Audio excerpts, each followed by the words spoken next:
Halo, selamat datang kembali di Story Santuy Manhwa, channel yang membahas alur cerita untuk kalian para pecinta manhwa Indonesia.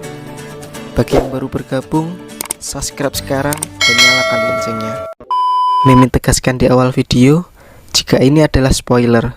Bagi yang tidak suka spoiler, tidak diharuskan menonton video ini. Dan bagi yang sudah tidak sabar menunggu, yuk langsung ke pembahasannya. Scene memperlihatkan 10 menit sebelum Fire Dragon bangkit. Di sana terlihat Taerim, Pak Direktur, dan anggota Silk Guild dengan Hadling Dragon yang tengah sekarat. Mereka berencana memancing Kibong. Pak Direktur menjelaskan pada Taerim dan anggota lainnya jika cara memancing Kibong sangatlah mudah. Dia berkata, dengan membunuh Hadling Dragon dapat membangkitkan Fire Dragon. Ketua Direktur percaya jika pemerintah akan mengirimkan tim spesial Dungeon Management atau biasa disebut tim Kibong. Mendengar rencana dari Pak Direktur, Taerim bertanya, lalu setelah itu, apa yang akan kita lakukan dengan Fire Dragon setelah bangkit? Jika kita berhasil memancing Kibong dan membiarkanku membunuhnya, kita tetap tidak akan bisa menangani Fire Dragon itu. Dengan Daistun di tangannya, Pak Direktur berkata, itulah inti dari rencana ini. Kita bisa menggunakan ini untuk menangani Fire Dragon. Taerim terkejut dengan melihat Daistun di tangan Pak Direktur. Pak Direktur kembali berkata, jika kau menggunakan Daistun ini, kau dapat membuat Fire Dragon tersebut tidur kembali. Setelah mendengar penjelasan itu, Taerim langsung menusuk Hadling Dragon yang tengah sekarat dengan pedangnya. Lalu dia tertawa layaknya psikopat dengan pedang yang masih menancap pada mayat Hadling Dragon. Scene berpindah. Langit yang mulanya biru berubah menjadi merah. Terlihat banyak tank berkumpul menuju pusat terjadinya kejadian itu. Dalam berita juga diumumkan jika seluruh warga dihimbau untuk mengungsi dalam bunker bawah tanah terdekat dan mengikuti instruksi dari petugas. Pemerintah Republik Korea saat ini secara resmi telah mengumumkan bahwa ini merupakan situasi darurat militer. Semua warga kebingungan karena kejadian ini seperti situasi yang terjadi 10 tahun yang lalu. Dalam helikopter terlihat Nyonya Gu yang sedang panik akan kekacauan yang menimpa negaranya. Nyonya Gu meminta anak buahnya untuk menghubungi intelijen nasional dan juga menyuruhnya untuk segera mencari Silk Guild. Semua otoritas kekuasaan sekarang ada di tangan Nyonya Gu, di mana dia menggantikan presiden yang tengah dievakuasi karena kekacauan ini. Dari helikopter yang dinaikinya, Nyonya Gu melihat Dungeon Bintang 8 di depan matanya. Lalu Nyonya Gu berkata, kirim pemberitahuan darurat ke seluruh anggota Silk Guild. Panggil 100 player terbaik dari Korea Selatan. Kumpulkan mereka. Lalu Scene memperlihatkan di mana tim Kibong telah sampai lebih dulu di dungeon itu. Terlihat para anggotanya gemetaran melihat Dungeon Bintang 8 yang akan mereka masuki. Wakil Kapten Kibong berkata dalam hati, sial, aku sudah sangat mengetahui ini. Tugas kami adalah mengorbankan diri demi mengulur sedikit waktu. Pertama-tama, Fire Dragon bukanlah makhluk yang mampu kami taklukkan. Tugas kami hanyalah bertahan sampai 100 player terbaik Korea Selatan datang. Jika kami masuki dungeon ini, kami 100% akan mati. Lalu Kibong menginstruksi anggotanya untuk memasuki dungeon. Namun, saat akan masuk, para anggotanya terpental keluar, termasuk wakil Kapten Kibong. Kibong yang melihat anggotanya tidak dapat ikut masuk, bergumam dalam hati, ini pertama kalinya bagiku. Apa Dungeon Bintang 8 selalu terlihat seperti ini? Bahkan, aku sendiri belum tentu bisa menaklukkannya. Saat Kibong tengah bergumam, dia dikagetkan akan Kang Hui yang tiba-tiba berada di dekatnya. Saat Kibong bertanya pada Kang Hui perihal kenapa dia dapat masuk, tiba-tiba Kibong mendengar suara langkah yang menuju ke arahnya. Saat Kibong menengok ke belakang, terlihat Taerim yang sudah berada di belakangnya yang siap menebas Kibong. Melihat Taerim yang tiba-tiba ada di belakangnya, Kibong berkata dalam hati, dia sangat cepat. Bahkan lebih cepat dari semua orang yang pernah aku temui. Gibong pun akhirnya berubah ke mode awakeningnya. Dengan santainya, dia berniat menahan serangan pedang Taerim dengan tangannya. Namun, alangkah kagetnya Gibong karena serangan Taerim dapat melukainya dengan mudah meski Gibong sudah menggunakan mode awakeningnya. Lalu muncul notif dari sistem jika physical defense telah diabaikan. Scene berpindah memperlihatkan seorang pria yang tengah berdiri di salah satu bangunan. Dia adalah Chun Yoo Bin yang merupakan ofisial rank 4 Korea Selatan. Terlihat dia menerima panggilan darurat dari pemerintah. Scene kembali berganti memperlihatkan gadis yang sedang melakukan streaming. Dia adalah Yui, official rank 99 Korea Selatan. Yui pun juga sama, dia mendapat panggilan darurat dari pemerintah. Diperlihatkan juga official rank nomor 14, 68, dan juga 32. Scene kembali ke pertarungan antara Gibong dengan Taerim. Terlihat Gibong terluka setelah terkena tebasan pedang Taerim. Gibong bergumam dalam hati, "Apa aku terluka?"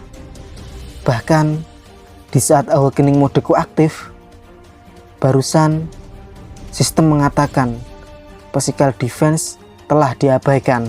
Saat sedang memikirkan itu, Taerim tiba-tiba berkata, "Rupanya hidangan dalam pesta yang kuadakan tidak semenarik yang dikatakan orang-orang.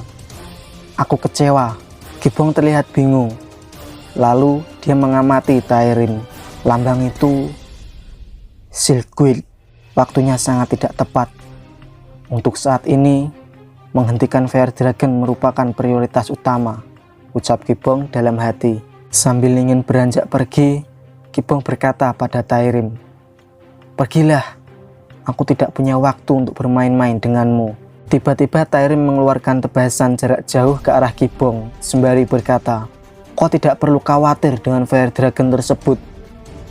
Gibong Kim, hari ini kau akan mati." Gibong merobek switchnya yang telah terkoyak akibat serangan Taerim. Dengan memasang wajah serius serta kuda-kuda menyerang, Gibong berkata, "Mari kita selesaikan." Gibong pun melesat maju ke arah Taerim dengan tinjunya. Dengan kekuatan yang dahsyat di depannya, Taerim terlihat terkejut. Serangan Gibong pun terlihat sangat dahsyat. Terlihat Taerim yang masih berdiri tegak dengan pedangnya. Sedangkan di sisi Gibong, malah dia yang terduduk, seakan dia yang terkena serangannya. Terlihat Pak Direktur sedang tertawa melihat pertarungan antara Taerim dengan Gibong. Lalu scene berpindah di tempat luar dungeon. Di sana, Wakil Kapten Gibong dan anggota lainnya panik dengan apa yang terjadi. Dalam hati, Wakil Kapten Gibong berkata, "Apa yang bisa aku lakukan hanya menonton seperti ini saja?" Saat sedang bergumam, tiba-tiba Nyonya Gu muncul di belakang mereka. Nyonya Gu bertanya pada anggota tim Gibong, "Bagaimana dengan Gibong? Kenapa kalian tidak masuk ke dalam?"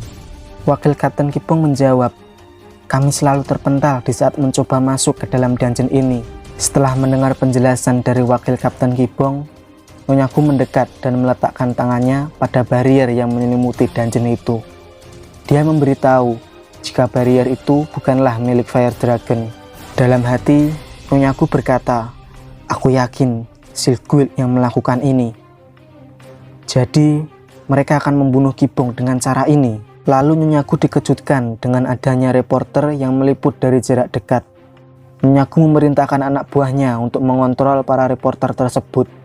Namun, itu tidak mungkin karena reporter luar negeri juga ikut meliput, yang membuat Nyonya Gu menjadi geram.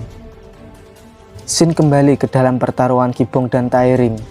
Terlihat Taerim terus menebas Gibong dengan brutalnya.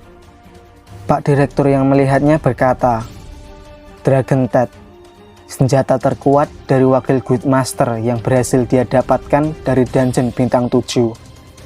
Senjata itu memang besar, tapi berat yang kau rasakan saat menggunakannya hanya seringan bulu. Senjata tersebut juga cukup tajam untuk memotong logam apapun. Senjata tersebut mendapatkan kelas mitikal bukan hanya karena ketajaman dan kekerasannya. Dragon Tet diselimuti banyak materi sihir. Salah satu yang paling terkenal adalah refleks. Setelah Kibong menerima beberapa tebasan dari Taerim, sistem memberitahu jika kekuatan pedang Taerim adalah refleks. Dragon Tet akan memantulkan kembali kerusakan yang diterima pedang kepada penyerangnya. Lalu Kibong berkata pada Taerim, mengabaikan defense serta refleks. Pedang itu cukup bagus bukan? Tanpa mendengar yang dikatakan Kibong, Taerim langsung menebas Kibong dengan pedangnya. Kibong yang menerima serangan itu berkata, senjata itu berikan padaku. Aku ingin memberikannya pada anak buahku. Taerim memasang wajah kaget yang aneh setelah mendengar Kibong berbicara di kondisinya saat ini. Taerim berkata, kau sudah kehilangan banyak darah. Bagaimana bisa kau masih bertahan? Dengan wajah santuinya, Kibong menjawab, aku memiliki darah lebih banyak dari orang lain. Darah Kibong yang hilang cukup banyak bukan dikarenakan serangan Taerim, namun akibat serangannya yang dipantulkan. Taerim kesal dengan wajah yang dipasang Kibong, juga dengan perkataannya. Dia pun melesat ke arah Kibong. Di sisi Kibong, dia bersiap dengan tinjunya. Ledakan besar terjadi. Terlihat pukulan Kibong ditahan Taerim dengan Dragon Tet-nya, dan tubuh Kibong menerima dampak dari serangannya sendiri. Taerim menahan serangan Kibong dengan gemetaran. Dalam hati, dia berkata, bajingan ini, apa dia sekuat itu? Sakit sekali. Serangan milikku. Refleks itu, mari kita lihat sejauh mana kau bisa menahannya, ucap Kibong dengan tangan yang siap menyerang. Chapter pun selesai.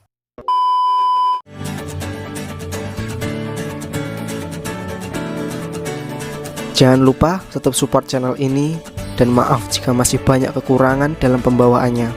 Dari Mimin, terima kasih dan maaf. Keep santuy, sampai jumpa di next video.